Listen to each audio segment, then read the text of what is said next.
So let's talk about how KRAs, key result areas, create focus and winning in your role. Tell me about a job you had. You have some amazing experiences where maybe your role wasn't super clear. Yeah. So I've had multiple careers in this short amount of life. My first one was an athletic trainer. I was one of the part of the sports medicine team that would take care of athletes, and I did that in the NFL. And I worked in the NFL back in the days in the late 90s and early 2000s when concussions were a big deal. But we were really just learning about the science, and you can watch the documentaries and you understand that was a big deal. But the NFL was telling us one thing, and the coaching staff that we worked for were telling us something different. And so when you have two leaders, this happens a lot to team members. When you have two leaders telling you competing things, it's really confusing for the team. So the NFL was saying, take care of players in one way.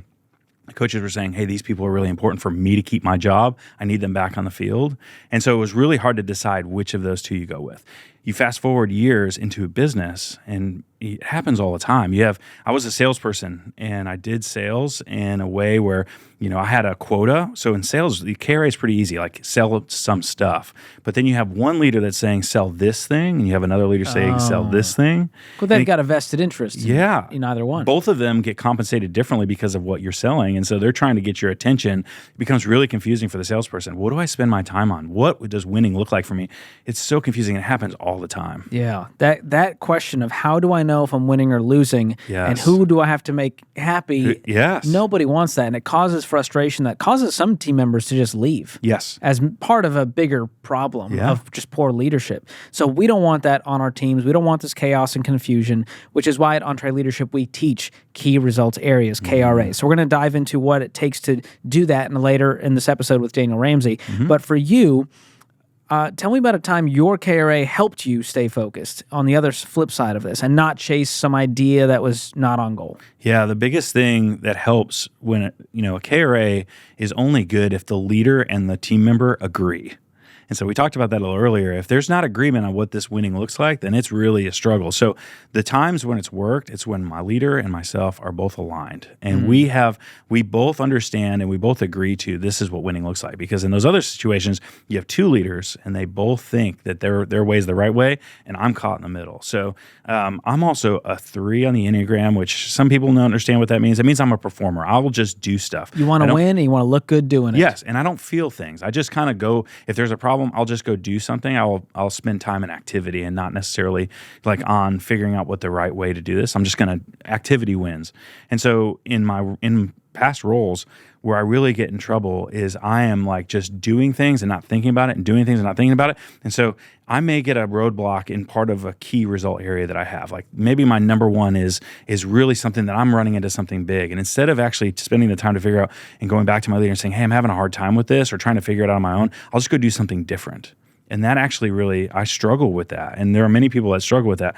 And so in the example I'm about to say, I had this situation where I was getting roadblocked and I was really struggling, and my leader came to me as part of a regular review and said, hey, let's review your KRA, let's talk.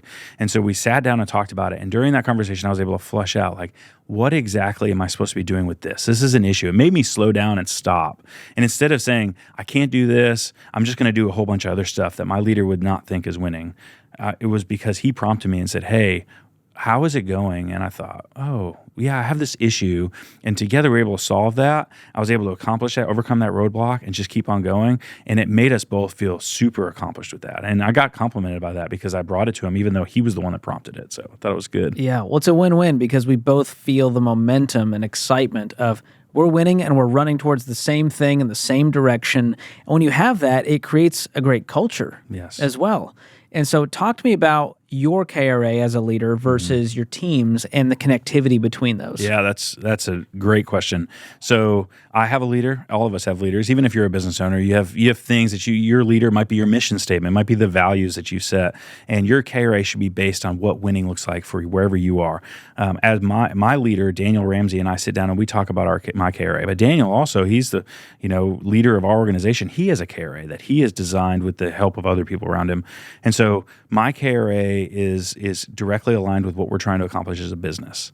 And then I take parts of my KRA and I make sure that the people that report to me also have their KRAs aligned with mine. Because if there's malalignment, they're not going to feel like they're winning because I'm going to be asking for something different, similar to my first example. And that's where it really becomes important for the leader and the team member to have agreement and making sure that their KRA lines up with my KRA so that their work ultimately influences my success and I can help coach them and give them resources and things like that. And that means that our business will ultimately win. Well, as we wrap here, I'm curious as to how you personally use KRAs. How often do you reference them? How often are you jumping in to help a team member look at it or tweak it? Yeah, that's great. We're dialing up that at Entre. Like, I think, the people that listen to this and that listen to Entre, I think they think we have it all dialed in all the time. And I can tell you we don't. We are fixing things and improving things all the time. And we got into a rhythm where we were only reviewing KRAs once every 6 months. That is not enough. You must review your KRA with people more frequently than that. So we're in a rhythm right now where I spend 10 minutes of one-on-one per month with each team member that reports to me reviewing their KRA. It's 10 minutes out of 30 minutes. And that's just one of the 30-minute meetings a month. And we spend time looking at it. Hey, what has changed? Are you having any obstacles? Is there anything that we need to go over? Is there anything that we need to improve on this? Is anything that you need resources and things like that? So it happens a lot more frequently now. And what I see is when you do it in that short, frequent time frame, you make very little change. But you stay aligned, and that's what it's about. It's about just reemphasizing to the team member, this is what winning looks like. You're still doing a great job. We're going to change this, or I'm going to help you with this. And it's the way that we've seen success recently.